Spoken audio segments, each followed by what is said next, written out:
Isa sa madalas na nangyayari dito sa Hong Kong is yung ma-terminate. Minsan, may rason. Minsan, walang rason.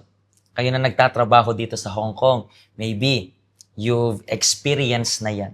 Na ma-terminate ng walang kahit anumang rason at nagtataka ka, anong gagawin ko right now?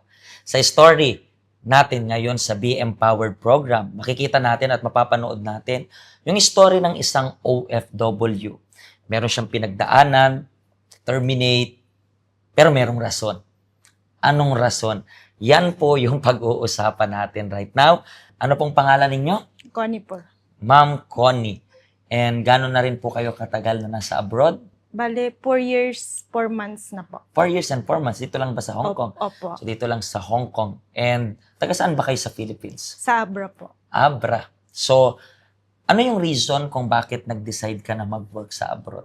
Nung una po na bago po punta dito is depressed din po ako dahil nagkaroon po ng third party yung asawa ko.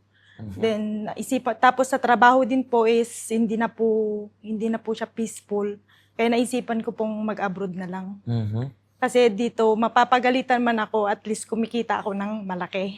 So, yung reason mo is una is dahil magulo na yung family rin. Opo. And magulo pa yung finances dahil sa mga issues sa mga pinagtatrabahuhan mo. Opo. And then, nung umalis ka ng bansa, ano yung expectation mo? Kasi Hong Kong ka lang nag-work, di ba? Opo. Sa Hong Kong, ano yung ine-expect mo bago ka palang lumipad ng eroplano?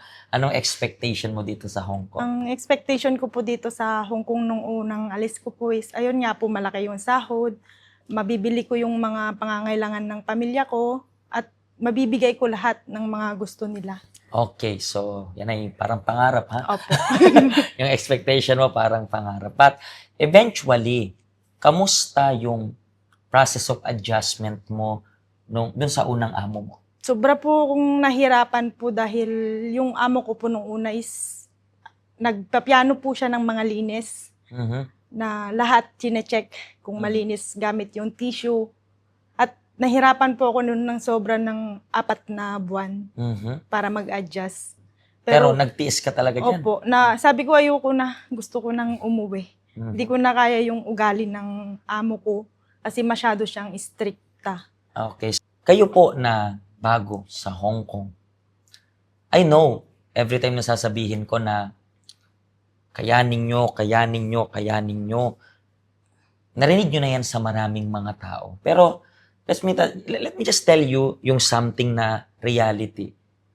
Nung nagtitraining kayo, kinaya nyo naman. Diba? You remember yung nagtitraining kayo bago kayo pumunta ng Hong Kong, na yung nagtitrainee sa inyo, gusto nila makuha nyo agad sa isang, and then kapag di mo nakuha sa isang turo lang, pagagalitan pa nila kayo, bubungangaan pa kayo, yung iba sa inyo napuyat, yung iba sa inyo natulog pa kayo doon sa training center ninyo. Diba? And then dumating ka dito sa Hong Kong or kahit saan mang bansa. Tandaan niyo po, normal na makaramdam ka na hindi ka komportable. Kasi una sa lahat, namamasukan ka, ibig sabihin, stay in ka, and then kailangan mong pakisamahan yung ugali. At sa pakikisama ng ugali, mahirap yan. Mahirap yan. But believe me, normal lang yang nararamdaman ninyo. Normal lang. Katulad ng nakita nyo sa guest natin, may pinagdaanan siya, gusto niya nang umuwi. So kung ikaw yung nakakaranas na gusto mo na rin umuwi, kayanin mo lang. Once again, maririnig nyo na naman yung word na kayanin nyo na naman. Pero that's the reality talaga eh. Kung gusto nyong malinis yung record nyo dito, walang ibang way.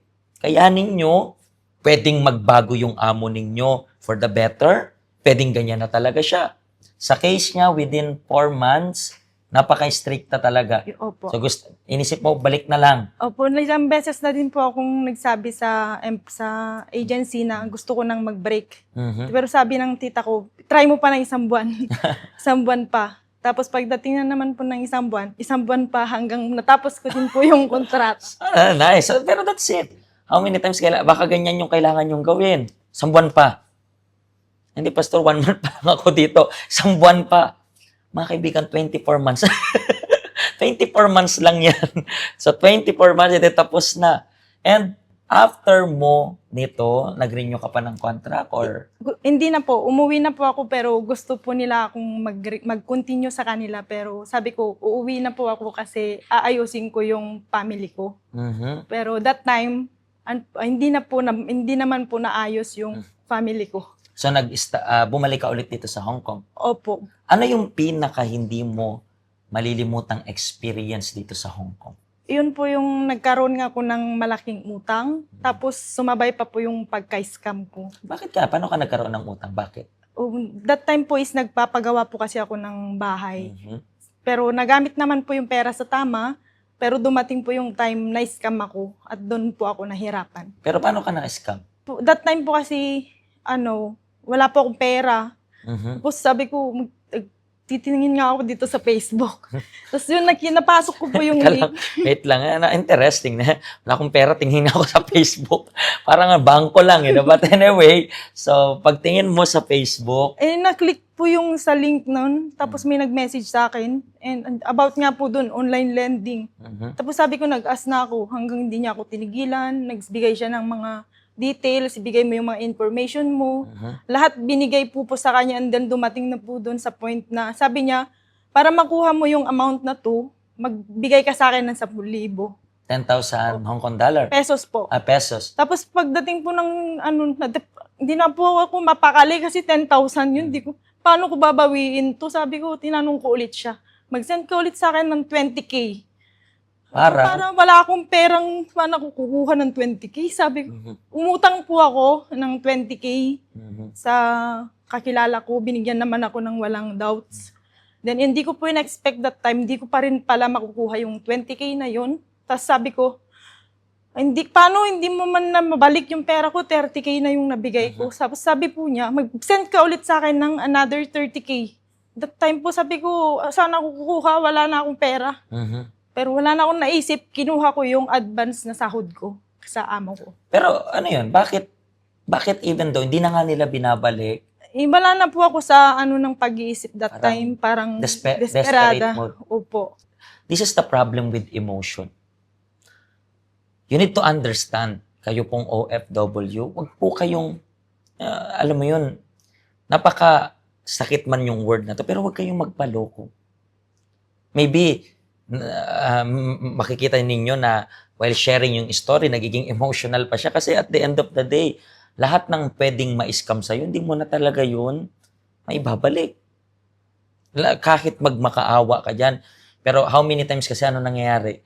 Akala natin, actually, ang ginagawa natin, kinukumbinsin natin yung sarili natin na hindi tayo naluloko. Yun yung nangyayari. You are trying to convince yourself, hindi ako linoloko. Kahit deep inside of you, alam mo na wala na. Ba't umaasa ka pa rin? Hindi, mababalik yan. And then, nag-total yun ng how many? 60,000 pesos. 60,000 pesos. Opo. And, nung nagkaroon na ng 60,000 pesos, paano pumasok sa isip mo na hindi, wala to? Sabi ko, magdamag po ako din natulog. Pero sabi ko, pero that time is, may service po special, ng church holiday. Sabi ko, punta ako sa church. Doon po, nag-pray ako sa altar, kung ano ba yung pero that time po kasi, nagko-cold na po kasi ako sa lahat ng event, lahat ng gawain sa church. So, you stop doing yung direction ng Diyos. Opo. And, naging magulo yung lahat. Sobra. Naging magulo. And then, nung umaten ka again, doon ka lang naka-recover. Sabi natin yung pagpunta mo, yung pagbalik mo, and you take seriously yung health center, doon ka lang naka-recover. Opo. Doon na po ako nag-start ulit na umattend po ng 3 p.m. service. At tuloy-tuloy na po hanggang ngayon. Hanggang ngayon. And basically, kailan ka lang ulit bumalik ba? 2022 lang po. 2022. But since then, nagtuloy-tuloy na. Opo. And so far, yung pag-attend mo ulit dito sa health center, paano mo natagpuan yung health center? Meron pong isang evangelist po. Napunta po ako ng Siongsawan sa may MTR po. Inutusan lang po ako ng pinsan ko para may kunin. Then may isa pong evangelist doon na nag-aantay po siya ng mga ano. Mhm. Sabi po niya, punta ka 1 oras lang. So, and then Sabi pumunta ko, ka naman. Hindi, ayoko. Sabi ko, Ayaw. meron akong gagawin lang dito, tsaka hindi ko pa alam Aha. yung location dito kasi baguhan lang po ako. And simula nang umattend ka, pagbalik mo, nakita ka na again ng changes sa buhay mo, right? Yes po. At doon na po, nung time na din po na yun, is sumama din po ako after na niya akong kausapin. So, ano-ano yung mga changes na nakita mo ngayon na nagbalik ka, pero alam mo yun, mas nakikinig sa direction ng Diyos, mas ina-apply yung direction ng Diyos. Paano siya nakatulong sa inyo? Nakatulong po sa akin yung church po na mabago yung buhay ko, na gawin po yung mga dapat gawin. Ano yung mga changes na nakita mo since nang pumunta ka sa help center? Nagkaroon po ako ng direction, ginawa ko po yung commitment ko ng tama sa Panginoon. Yun po yung reason kaya kayong OFW, you need to be careful.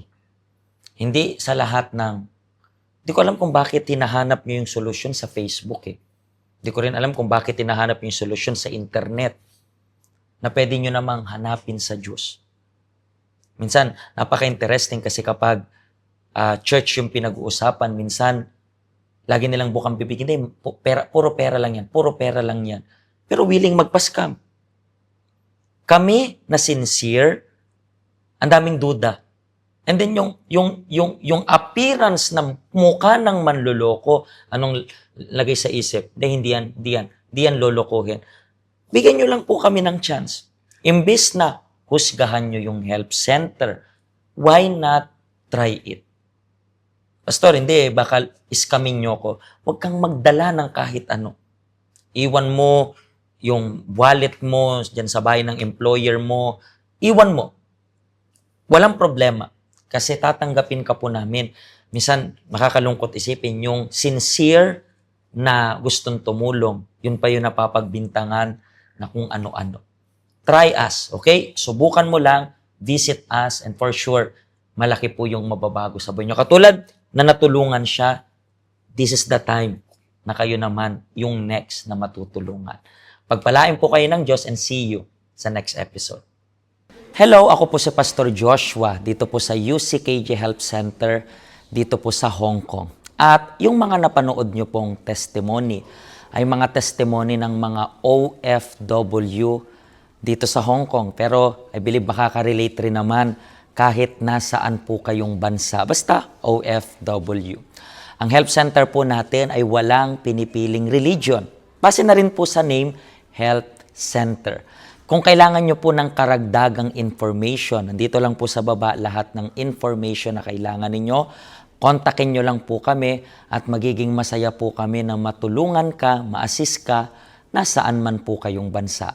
Pagpalain po kayo ng Diyos.